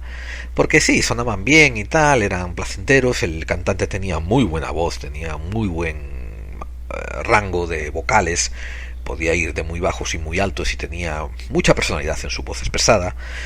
Pero esta letra, vamos, se me quedó caladísima, muy clavada. Y es que Bunbury en sus letras, en muchas letras de muchas canciones, tiene un nivel esotérico que te hace suponer de que el hombre por lo menos tiene el dedo metido en muchas llagas y vamos, que a lo mejor es un pequeño buscador de claves. En fin, amigos, dicho todas estas retalías, ¿no? Pues esta es la razón por la que les invito a comenzar la recta final con esta canción, La visión de vuestras almas. Y después ustedes por su propia cuenta léanse la letra, búsquenla por internet y quédense tan sorprendidos como me quedé yo en los años 80, finales de los 80, en el 88, 89, cuando salió esta canción, diciendo qué cosa tan esotérica. Y eso sí, no le tengan en cuenta la larguísima introducción. Cuando, creo que fue en los años 90 también, yo me junté con unos amigos intentando hacer una banda de música. Se pueden imaginar de que yo siempre estoy metido en miles de derroteros, principiante de muchas cosas, experto en nada. Y mi banda de música no llegó a ningún lado, sino a unos cuantos ensayos durante un año en algún garaje.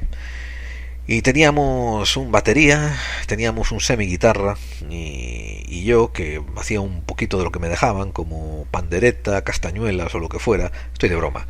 Hacía los vocales y escribía las letras, hacía las voces, digo. Y lo que noté en esta canción de vuestras almas, la visión de vuestras almas al pecar, es que, vamos, es un error de principiantes muy típico, que lo aprendí aquellos años que estuve intentando meterme en la música, que es, te estás tan metido en tu propio mundillo pensando que lo que estás haciendo tiene tanto arte que lo estiras como si fuera chicle, pensando que estás inventando la rueda, que acabas de descubrir el fuego. Es la única manera que soy capaz de justificarme esa larguísima introducción a esta canción, que dura, creo que son 2 o 3 minutos, con los mismos ritmos, los mismos acompañamientos, el mismo riff-raff, una basura de sintetizador, pero en fin. Y no es por criticar la música en sí, es simplemente por reflexionar en voz alta, diciendo, seguro que hicieron el mismo error, ¿no?, que cualquier otros principiantes, diciendo, esto está buenísimo, esta entrada, vamos a continuarla para producir un efecto más dramático. Y ahora, cuando se escucha con la distancia y la madurez, uno dice, a ver, coño, pero dale pa'lante ya, empieza a cantar, que te está haciendo la picha un lío con esa guitarra. En fin, son cosas así que te produce la madurez al escucharlo. Y supongo que no tanto la madurez, pero la vejez te produce chocheras como estas mías, donde te hacen elucubrar durante casi 10 minutos hablando sobre una banda de música en mitad de un programa de misterio y conspiraciones. Inicialmente quería titular este podcast algo así como si le das a un creacionista un opart. Y esto era un juego un poco sarcástico, basándome en el título de los libros de la autora de libros infantiles llamada Laura Numeroff. Pueden buscarlas por sus librerías favoritas, por los libros titulados Si le das una galleta a un ratón, porque he descubierto que sí, que sus libros están titulados en español, y es fascinante porque básicamente empiezan con una premisa, ¿no?, de que un ratón va y te pide una galleta, y después el hecho de que tú le das esa galleta empieza a concatenar una serie de hechos que son cada vez más disparatados, y al final todo vuelve a acabar en que el ratón te vuelve a pedir una galleta. Así un poco son los creacionistas cuando parten de la Biblia, después quieren entrar en la ciencia, pero después de la ciencia quieren volver a la Biblia. Una cosa más que me van a oír repetir una y otra vez a lo largo de podcast cuando estamos hablando de fundamentalistas es que no entiendo, no concibo, no comprendo, no me acaba de cuajar en las mentes el por qué esta gente que supuestamente son tan profundamente religiosas no son capaces de entender que religión está en una esquina, que ciencia está en otra, y que no están ni opuestas. No es un ring de lucha, no es un ring de boxeo, no es una contienda a ver quién gana. Una tiene una función, otra tiene otra función, y el ser humano, si quiere, las puede cruzar, y el ser humano, si no quiere, no tiene por qué dejar que nunca se crucen. Y una cosa que quiero que entiendan es que estoy intentando hacer una transición más fluida, más orgánica, hacia la recta final. En la recta final no es decir, se acabó, aquí dejé de acabar del monográfico y ahora vamos a pasar a otros temas. Porque cada episodio es un monográfico, y lo comento para los oyentes más nuevos que no se han dado cuenta de eso. Entonces, sí, podré decir algo así como hasta aquí el monográfico, y ahora vamos a continuar con las siguientes partes de este tema tan fascinante que tiene que ver con comentarios oyentes, buscando con misterio recomendado, las despedidas, etcétera, etcétera, etcétera. Cuando oyes una canción que tiene una frase como "me pierdo entre los signos y las mentiras de los libros, qué mentirosos que son", eso espero que te lleve a pensar y a reflexionar que no todo lo que está publicado en tinta y en papel es ni palabra de Dios, ni palabra autoritaria, ni la última palabra en cualquier tópico. De hecho, a lo largo de estos podcasts voy a traer un montón de libros y los vamos a analizar en bastante buena profundidad. Y vamos a descubrir que detrás de la información que nos dan hay unos autores que tienen una agenda. Y por desgracia, muchos de estos que vienen de Estados Unidos, de América, la agenda es una agenda fundamentalista cristiana. Entonces el tema se vuelve mucho más opaco. Ya cuesta mucho más distinguir, separar los hechos de los hechos subjetivos, como lo dice el presidente americano Donald Trump. Las verdades divergentes, alternativas, las verdades alternativas las llama él. Así pues, por ejemplo, vamos a tratar el libro que escribió Patrick Cook, un autor americano también, que escribió El Gran Engaño, The Greatest Deception, el mayor de los engaños. Analiza el tema de la Biblia, del Antiguo Testamento, desde un punto de vista ufológico, y plantea una versión 100% alternativa que uno cree que está muy buena, pero cuando lo analiza en profundidad te llevas una sorpresa tremenda. El análisis inicial y superficial de su libro es que dices, vaya, este hombre está encontrando aliens en todos los eventos forteanos que hay en el Antiguo Testamento, pero cuando llegas a las últimas páginas te das cuenta que se pone a decir que el Antiguo Testamento, y particularmente el judaísmo, es una religión malvada del demonio satanista, y que solamente un cristianismo individualista, evangelista y renacentista es la solución. Pero, repito, esto no lo dice el autor abiertamente, lo dice de una manera tremendamente soterrada y entre líneas, que es la parte más peligrosa del tema. Tengo también el libro de Dewhurst, que se llama The Ancient Giants Who Ruled America, los gigantes ancestrales que reinaron sobre la América. Y es un trabajo fascinante de investigación, porque este hombre, es una cosa que hay que darle crédito, es lo mucho que recopila datos de periódicos y que son constatables. Y después, entre líneas, aparece un montón de palabras, de mensajes que se inclina hacia el evangelismo cristiano. En fin, amigos, yo tengo así un montón de libros que tengo que ir compartiendo con ustedes a lo largo de la segunda temporada, pero que detrás uno tiene que desgranar, uno tiene que extirpar la ideología que propone el autor, o que a veces esconde el autor detrás. Y esta función de desgranar, de revelar lo que hay detrás de las ideologías de la gente que se presenta a sí mismas como divulgadores, investigadores, como analistas, pues es una tarea que no he ocultado, que he mantenido siempre presente, que les he dicho que es importantísima cuando ustedes están buscando claves que los acerquen un poco más a las verdades que coincidan y que funcionen y que les sirvan a ustedes. De hecho, la primera temporada hubo muchos podcasts dedicados a este tópico. Incluso recuerdo que uno de los primeros dije algo así como el misterio y dentro de las religiones, o las religiones dentro del misterio. Y creo que fue el episodio número 3 o el episodio número 4. Acabo de darle pausa porque me he dado cuenta de que, ya que estoy indiferido, sería un vago de mierda si no le doy pausa y por lo menos les digo qué episodio fue. Fue el episodio número 7 y se tituló Las creencias religiosas en el misterio.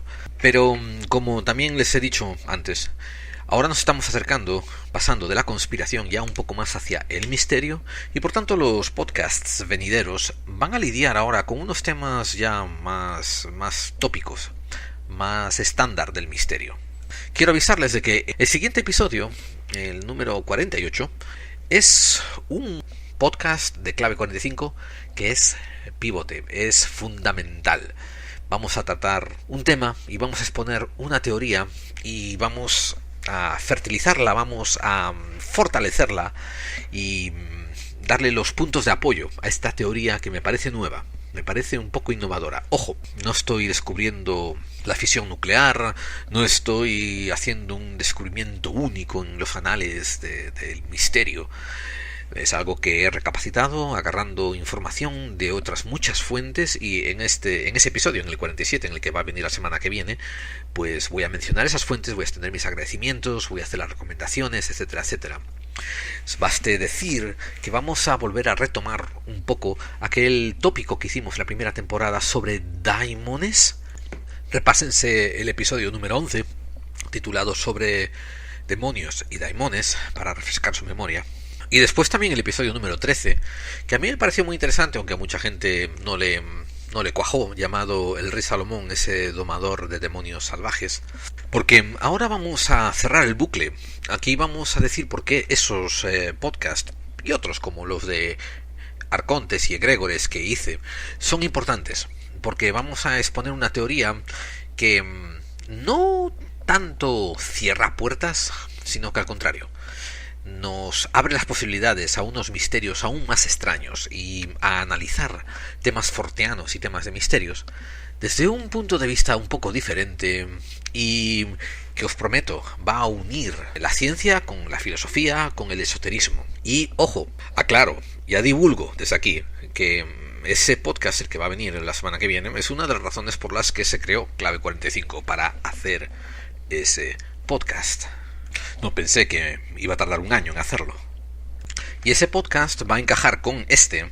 Y en este vamos, y una vez que oigan el siguiente, van a ustedes a poder volver a analizar este que están escuchando ahora y darse cuenta que hay que tener un cuidado especial con esta gente que tiene una ideología religiosa fundamentalista y muchas veces dogmatista, porque al centrarse en la religión desde un punto de vista dogmático, están impidiendo a ellos mismos y, lo que es peor, a otros, que estudien, analicen, que encuentren claves que les impidan ver un poco más allá lo que el gran misterio esconde.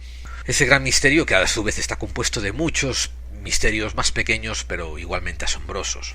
Porque básicamente es casi pecaminoso el querer definir lo que es pecado basado en tu concepto religioso de conducta. Y esto es una cosa fascinante, que una vez que estudias historia de las religiones, y claro, no estoy hablando desde un punto de vista académico, estoy hablando desde un punto de vista completamente amateur, cuando te pones a estudiar porque te interesa la historia de las religiones, te das cuenta de que hay un fuerte componente de ritualismo que lleva a hacer y definir el nombre y la esencia de las religiones, mientras que por evolución se llega a mezclar los conceptos morales con conceptos religiosos. Muchas veces cuando miramos a la religión en el antiguo pasado, eran simplemente unos ritos mistéricos para aplacar a unos dioses de una manera que solamente los sacerdotes entendían. Pero ojo, muchas veces, y los sacerdotes lo sabían, el pueblo ignorante no tanto, pero los sacerdotes sí, sabían que muchas veces estas religiones, o esta religión en particular, la que fuera, no tenía nada de correlación con lo que era ético o moral, con lo que estaba universalmente bien, con alcanzar el bien. No, porque era un compromiso de rituales con ese dios o esos dioses en plural. Porque el monoteísmo tardó muchos miles de años en imponerse, pero cuando se impuso con fuerza. Y eso, ¿no? Y muchas veces en el pasado la religión estaba exenta de moralidad y no intentaba tener moralidad. Esto de correlacionar, hacer una correlación de la moralidad con la religión es un evento relativamente moderno, y en la historia de Occidente ha comenzado más bien con la Iglesia Católica Apostólica Romana una vez que pasó el año 333 y empezó a expandirse por todo el mundo occidental. Después se puso en convivencia con los reyes absolutistas e hicieron una simbiosis de poder entre ellos, ¿no? Y mientras que los reyes tomaban el mando de la ley laica, la Iglesia, las iglesias, porque estoy generalizando, ya no solo la católica, sino las que se ramificaron después del catolicismo, pues tomaron la rienda de decir que ellos eran el eje de la ley moral.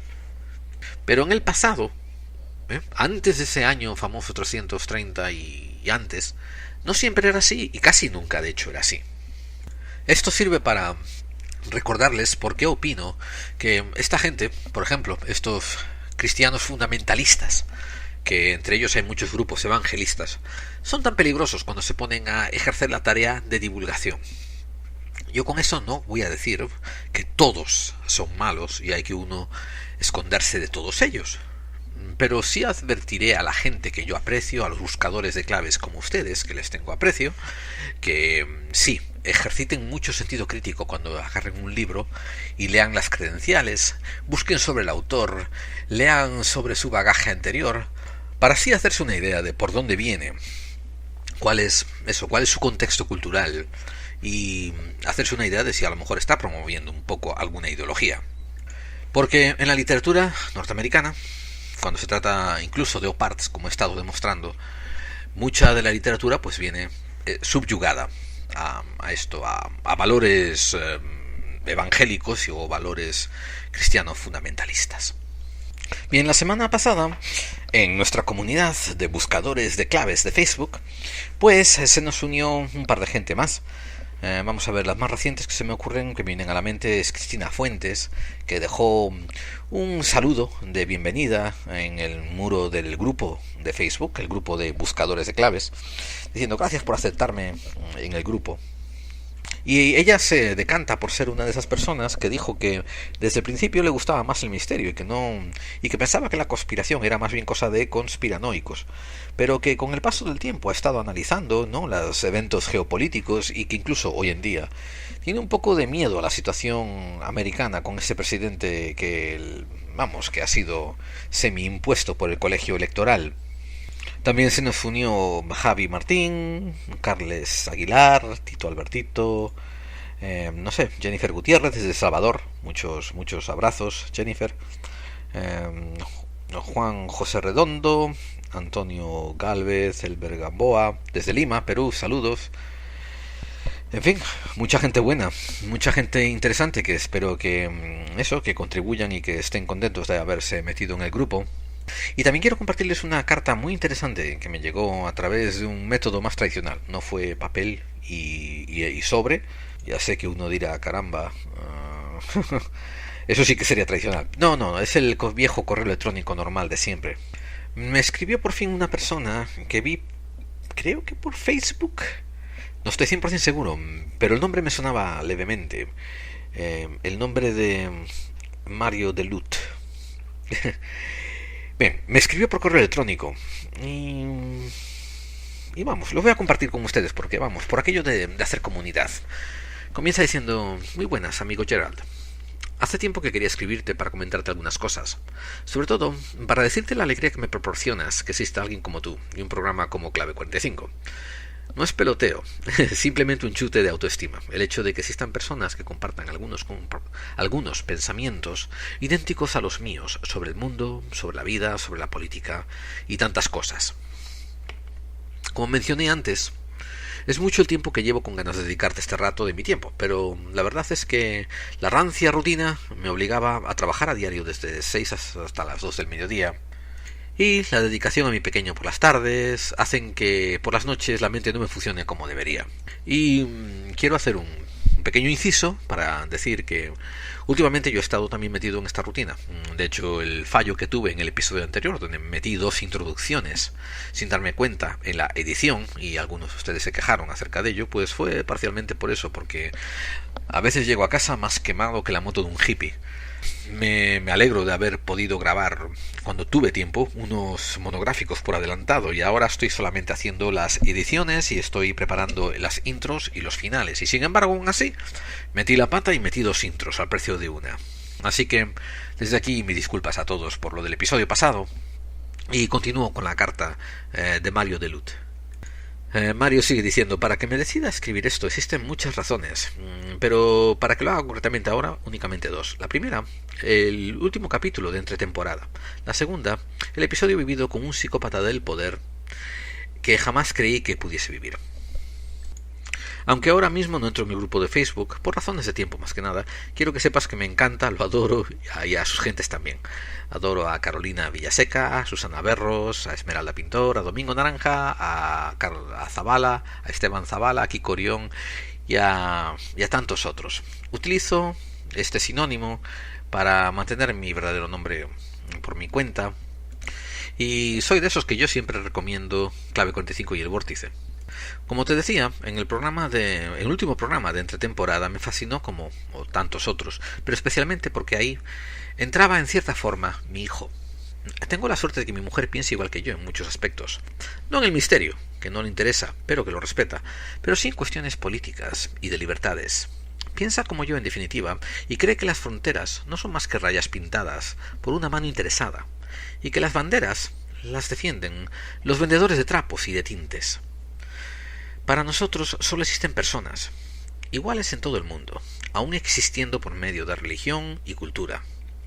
Lo que quería decirte es que me ayudaste mucho en aquello de juntaos entre vosotros y transmitid vuestra forma de pensar, porque eso hará un mundo mejor. Te explico, educamos a nuestro hijo en nuestros valores, y por supuesto, pero a veces cuando veo a mi pequeño en desventaja en el mundo, porque posee unos valores de los que la mayoría adolece, me pregunto si no lo estaremos educando para el mundo que nos gustaría que existiese y no para el que realmente existe. Y a esto mi mujer siempre me responde: si queremos cambiar el mundo, tenemos que hacerlo así. Mi mujer es mi amiga y mi compañera y siempre tiene razón. Y me alegra que tú también me ayudes con tu comentario, de verdad, no sabes cuánto. Y después Mario entra a hablar de cuando se encontró con un psicópata de estos en el poder, y ni siquiera era un verdadero psicópata en el poder, era un psicópata que actuaba de gerente en la compañía en que trabajaba. Pero yo quería traer a colación esto de que comentó él, de lo difícil que es ser consecuente con los valores, con los principios que tú quieres inculcar para así crear un mundo mejor. Esto es importantísimo, esto es clave, esto es fundamental, por 2 razones, queridos oyentes, por 2 razones. Una es que él ha dado el dedo en la llaga. Tú no puedes criar a un crío como tú quisieras que el mundo existiera. Y él se está dando cuenta de esto. Y muchos de ustedes tienen hijos, y por eso se lo comento. Ya sé que muchos de ustedes son jóvenes y todavía no tienen hijos, pero seguramente los tendrán algún día, y estaría bien que se llevaran consigo este pensamiento para que recapacitaran sobre él. Yo creo que debemos de asumir la ardua y dura tarea de educar a nuestros hijos para darles las herramientas y que ellos intenten enforzar, crear, modelar ese mundo en el que nosotros hubiéramos querido que ellos ya nacieran. Pero no debemos de educarlos para que vivan con ese mundo como si ese mundo ya existiera. Ellos también van a tener que luchar por crearlo. Y yo opino que una de las mejores armas que le puedo inculcar a mis propios hijos es la dualidad con la que actúan los propios psicópatas en el poder y la gente que está en el poder y que nos venden las mentiras. Una dualidad para que no se den cuenta que sabemos quiénes son, que no nos ataquen, Y nosotros, o una de dos, tener la opción de poder subir y derrocarlos, o por lo menos quedarnos en el sistema y horadarlo desde dentro y cambiarlo desde dentro a nuestro paso, sin que nos derrumben, sin que nos maten, sin que nos lleven a la pobreza, sin que nos dirijan al desahucio, sin que nos dirijan hacia un suicidio, simplemente por desesperación. Y esto es difícil, Y esto es difícil. Porque yo, aunque suene jovial y veinteañero, yo estoy muy entrado en años. O por lo menos bastante entrado en años, ya quisiera no estar tan entrado en años. Y sé que cuando deje este mundo, pues no va a estar tal como yo hubiera querido dejarlo. Y hay dos cosas que tampoco quiero. No quiero que mis descendientes, que mi familia, mis hijos, en otras palabras, se conviertan en unos esclavos de un sistema que los va a considerar números, que los va a considerar literalmente ganado, parte de la gran granja humana que nos decía Freixedo.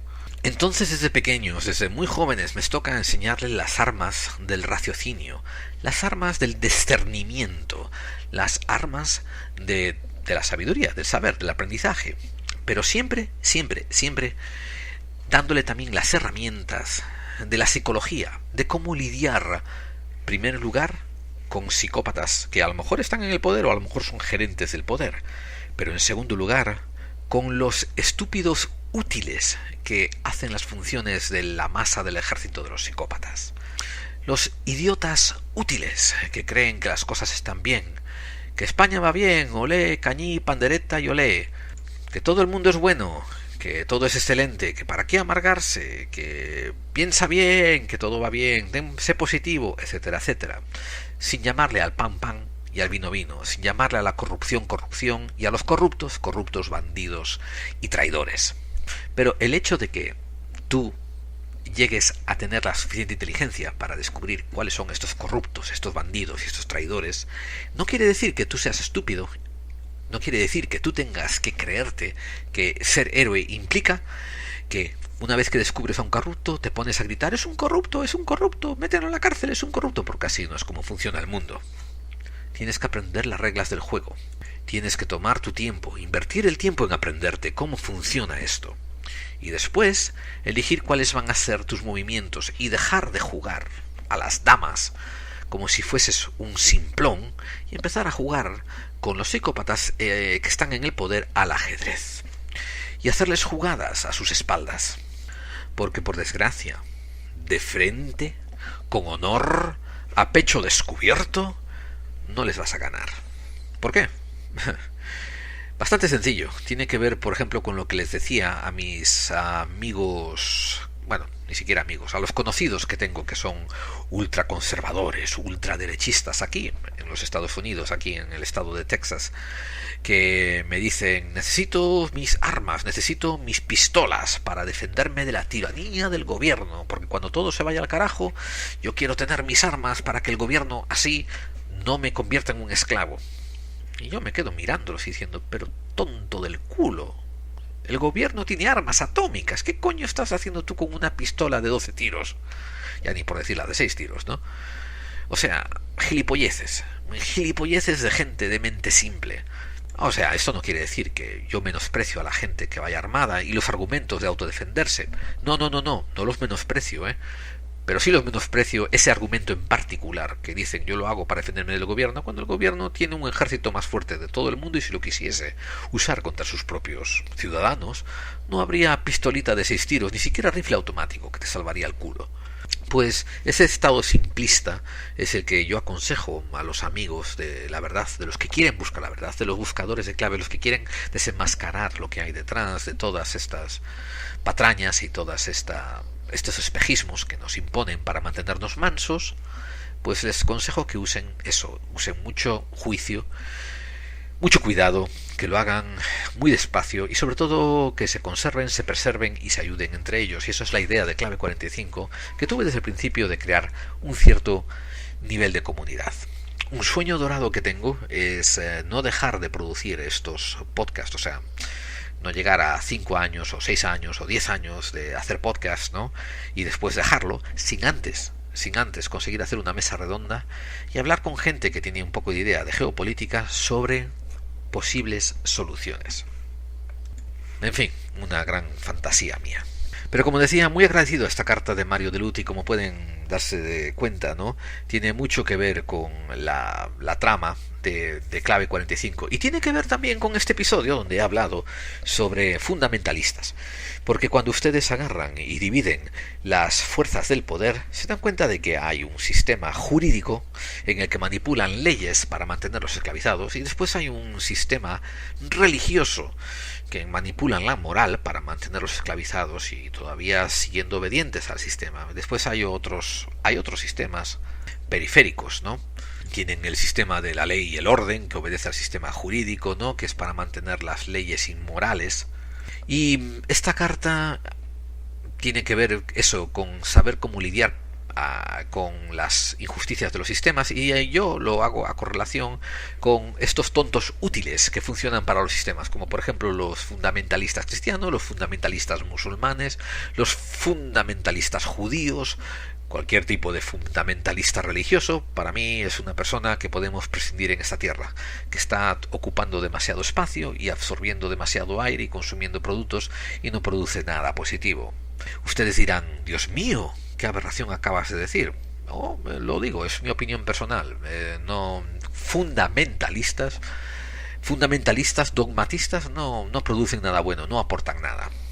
Y dentro, como digo, de esto del tema, por ejemplo, de este podcast, se convierten en unos tontos útiles que usan para colmo desinformación. Se ponen a hablar de temas de misterio, de Oparts, de Nefelims, de gigantes en la antigüedad, de, yo qué sé, de cientos de temas, de la rueda de Ezequiel, etcétera, etcétera, y detrás te están vendiendo una idea fundamentalista de un cristianismo para que vayas a su iglesia y pagues su diezmo y te juntes a su grupo de cumballeros, ¿no?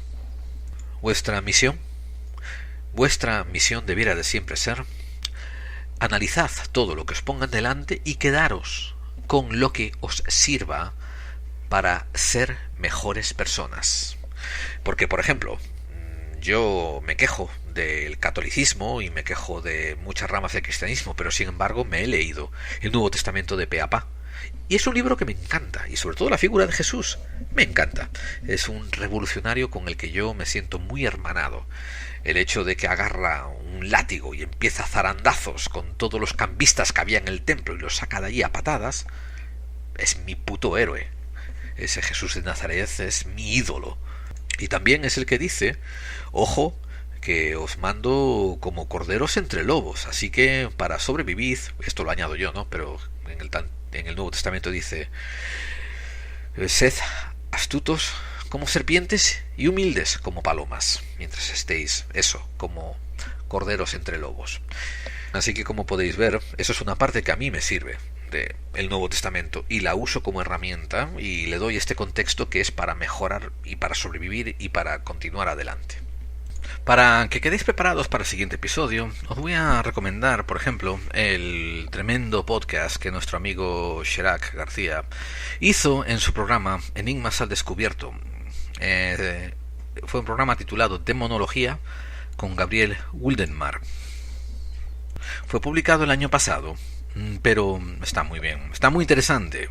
Una pena que tenga tan pocas escuchas, así que si os animáis, dale ahí una subida de escuchas ahí, y si os gusta, ¿no? Decidle que venís de Clave 45, etcétera, porque es una entrevista muy interesante y os va a preparar un poco para el tema del daimonismo que vendrá en programas venideros. También tenéis uno ya un poco más mainstream, más estándar, que es el universo Iker. Cuando Iker dejó de hacer radio para dedicarse a la televisión y a lo que más pagan, pues le seguía picando el gusanillo de hablar solo y grabarse mientras habla. Lo entiendo porque a mí me pasa de vez en cuando. Y salió con su podcast Universo Iker. Pues el episodio 35 de la primera temporada se titula Centinelas, las sombras errantes. También es otro episodio muy interesante sobre conceptos fortianos daimónicos de humanoides.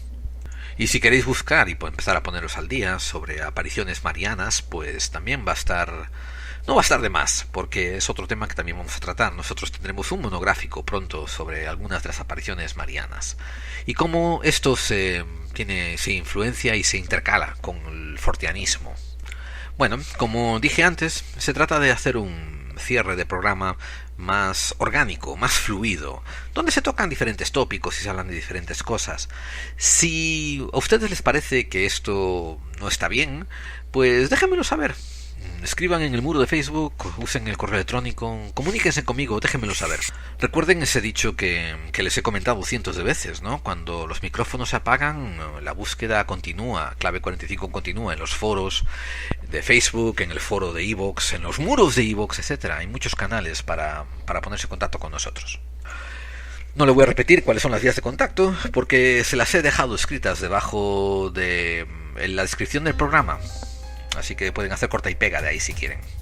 Pero déjenme saber si prefieren, por ejemplo, que hagamos unas secciones más definidas, ¿no? Y digamos, ahora pasamos a misterios recomendados, ahora pasamos a tal y cual, etcétera, etcétera. O si les gusta así como van las cosas, las fluimos, las metemos por el medio, las hacemos llegar a su final. Como por ejemplo ahora, cuando estoy a punto de despedirme de ustedes, pero no quiero dejarlos, sin antes darle las gracias a todos estos becarios que han contribuido con tanto esfuerzo a que se lleve a cabo este programa. O sea, que no han hecho nada, como los héroes de silencio, han contribuido el nombre y después no han dado palo al agua. Por ejemplo, hemos impuesto un nuevo asesor de imagen y de maquillaje, y después nos hemos recapacitado sobre ese título que le hemos dado, porque a final de cuentas es un podcast y no estoy seguro de cuánto rímel ni cuánto máscara me hace falta llevar puesto mientras estoy grabando el programa, pero le vamos a dar las gracias de todas formas a nuestro querido amigo Elson Brero. También hemos promovido a un nuevo becario y le hemos ofrecido la posición de asesor de manutención y curas preventivas y tratamientos homeopáticos al señor Nicolás Timado. Y hemos intentado poner a un becario como promotor de medios sociales y asesor de marketing, pero se pasa todo el día encerrado en ese despachito que le hemos dado con su ordenador y los cascos puestos y solamente sale para pedir papel higiénico.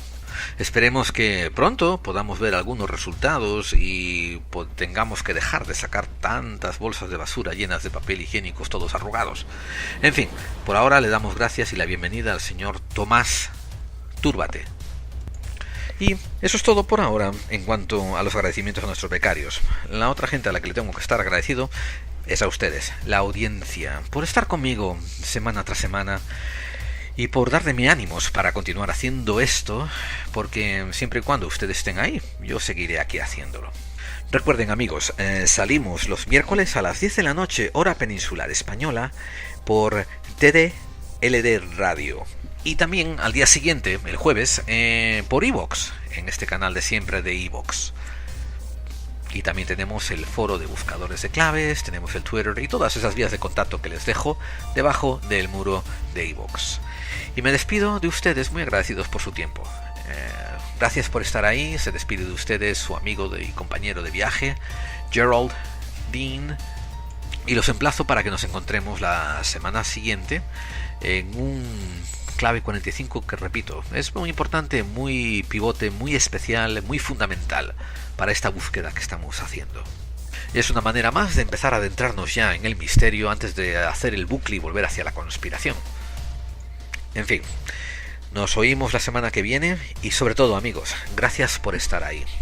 Y recuerden, las conspiraciones, crean ustedes en ellas o no, a pesar de todo, existen.